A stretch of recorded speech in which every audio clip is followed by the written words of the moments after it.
Dogged by allegations of bad management and corruption, the Maitland Refugee Centre in Cape Town has never strayed far from the headlines. When EWN visited the centre in January to inspect conditions after the death of a Bangladeshi man, an ambulance was at the scene.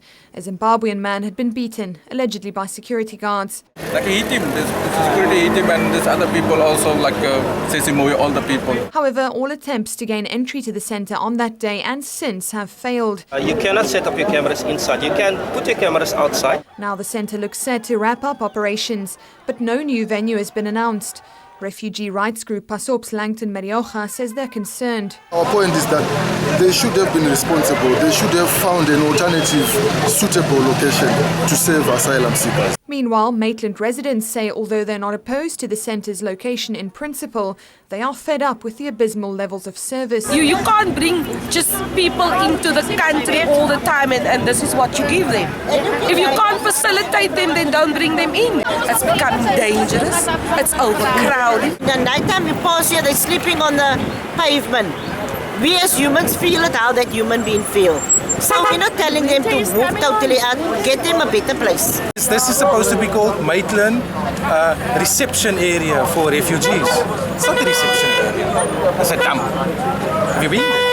Have you been inside? So it's not a conducive environment. EWN attempted once again to access the premises at the end of May, but caught the eye of security within minutes and was escorted to the centre's manager, Santo Mahopeloa, who quickly became agitated when quizzed about the protest outside. You say it's got nothing to do with Home Affairs, sir? Has it got nothing to do with Home Affairs? I've just been physically removed from the refugee centre. My request to gain permission to go inside wasn't even entertained at all, and this is after several attempts to make contact with the regional and the national departments. In the time the centre has been based in Maitland, it has faced criticism from various quarters. However, the UCT Refugee Law Clinic says it will vehemently oppose its closure. Maitland is by far and away hugely better than the situation that was previously in Nyanga or in the foreshore before that.